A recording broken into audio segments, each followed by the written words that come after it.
Thank you, Chair, and thanks also to the ranking member for having me here today. Mr. Liu, I'm sure you're aware, I led a letter alongside 30 of my colleagues here in Congress to the State Department as well as to the President. You've got it right there. Talking about credible allegations of election rigging in the Pakistani elections, and we urged that the administration withhold recognition of the new government in Pakistan until a credible and transparent investigation on election interference had been conducted. I know that the U.S. Embassy congratulated Mr. Sharif, quote, on his assumption of the office of Prime Minister, but I haven't seen a statement yet from the State Department itself. So just so we're clear at this point, yes or no, has the U.S. officially recognized the new government in Pakistan? Representative Kesar, I would like to answer with a yes or no. The actual answer is a little more complicated, if you'll allow me. The government of the United States, we don't actually go around recognizing or withholding recognition of new governments. That's not something we do anywhere around the world. What we do is we decide whether we're going to engage with a government. And so, yes, you have seen actions by our ambassador, our embassy. We are, in every interaction with this government, stressing the importance of accountability for election irregularities, sir.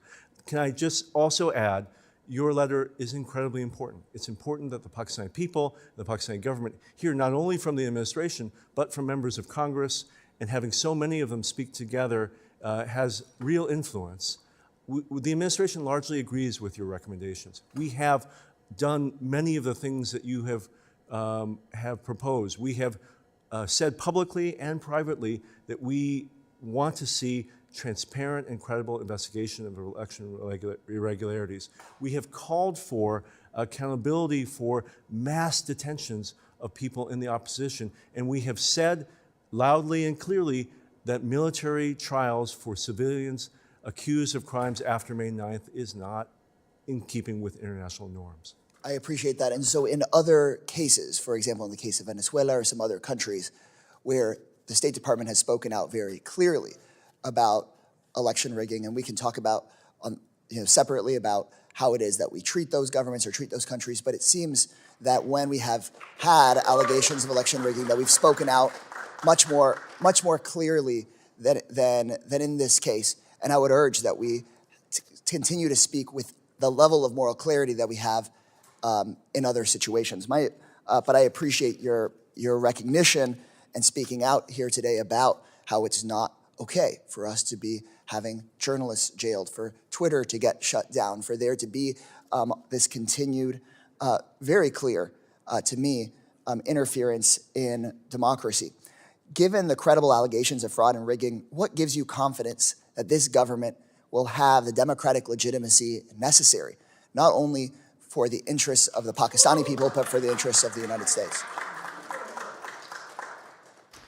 Sir, the political and economic stability of Pakistan is important for the United States.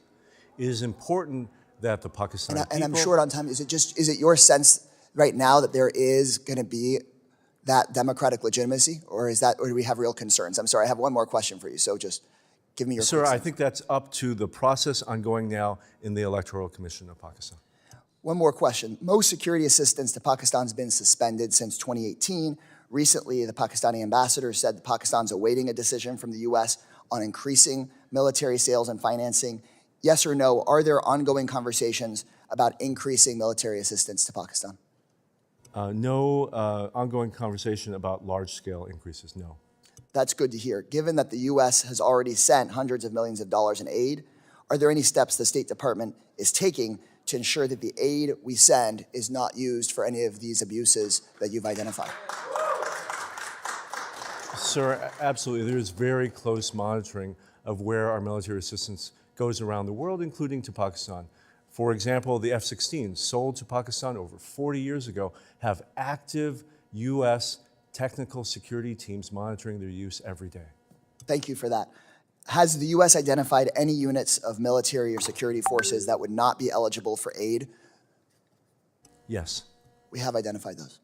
Thank you for your clear answers. Thank you for being here through this hearing, and I hope that we can, after this hearing, continue the work of making sure that we actually fully investigate the election and that we actually make sure people are let out of jail that were put in there unfairly, because democracy in Pakistan, of course, will serve the people of Pakistan, but it is so clearly in the United States' interest.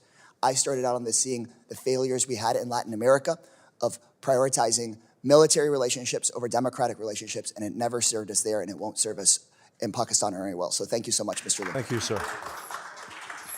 I yield back, Chair. Thank you very much, Congressman Greg Casar of Texas, and now proof that we've got really good people from Texas on both sides. Congressman August Pfluger of Texas. Thank you, Mr. Chairman, and thank you for letting me wave on to this committee. I know that we've been having this discussion between several members, bipartisan discussions on this very important issue. So I very much appreciate the ability to wave on today, and obviously have some concerns about what has happened in the past few weeks and months, and appreciate you being here, Mr. Liu. Thank you for your time today. These questions have probably been asked, but I want to ask them again.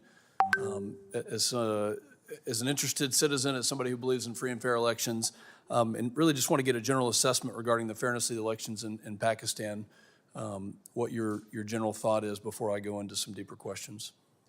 Sir, we share the view of local election observers who have, in summary, said this was a competitive and orderly election, but they note irregularities in the compilation of the results that should be fully investigated. Do you believe that the recent election was free and fair? Sir, we have never used the term free and fair in the characterization of this election. To what level, then, would you say interference happened? Sir, we have expressed, and I've said this multiple times today, serious concerns about the pre-election environment, violence that occurred, terrorism and political violence. We have expressed concern about the failure to register individual candidates and political parties, the mass arrests of those in opposition, the shutdown of internet, and the censorship and pressure placed on journalists. Do you believe that those, without those specific examples, and would definitely like to hear more examples, but without those examples of interference, I'm not sure if you're going to use that term, but please tell me what adjective you would use to describe it, and without those things having happened, would the election results be different? Sir, you ask an important question, and I think the answer to your question is the Election Commission of Pakistan, should it find that these irregularities are substantiated, should rerun elections where there's been interference. And that's the way the Pakistani people will know. It's probably unlikely that an American diplomat will know whether or how the results would turn out, but they'll turn out the way they should if the Election Commission reruns constituencies. What is the Department of State doing to urge Pakistan, the government of Pakistan, those that govern the elections, to do just that? Sir, we have made very clear public and private statements. We have said so clearly to Pakistan's leaders, but also to election officials, that it is an expectation of all of Pakistan's partners, not only the United States, that they conduct elections with integrity. So you believe these should be fully investigated and adjudicated? Yes, sir. Tell me what this does to the relationship between the United States and Pakistan if they are not investigated, if they are not adjudicated, if they do not decide to rerun their elections. We have enjoyed 76 years of partnership with this country. It will be an impediment to our relationship if Pakistan does not have a democratic process that upholds its own constitution. It will retard our ability to have the type of relationship we want in security matters, on business fronts, and people to people. All of that suffers if Pakistan is not a full democracy. Recently, I marked up in the Committee of Homeland Security a bill that will soon go to the full committee in the Homeland Committee on transnational repression.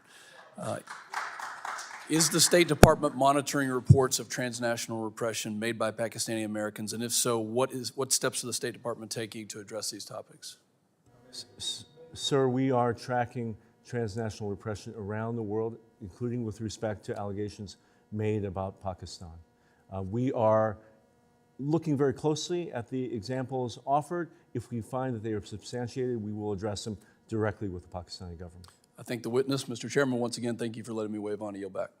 Thank you very much, Congressman August Pfluger of Texas. And I want to thank the witness for the valuable testimony and the members for their questions. The members of the subcommittee may have some additional questions for the witness, and we will ask you to respond to these in writing. Pursuant to committee rules, all members have 5 days to submit statements, questions, and extraneous materials for the record, subject to the length limitations. Without objection, the subcommittee stands adjourned.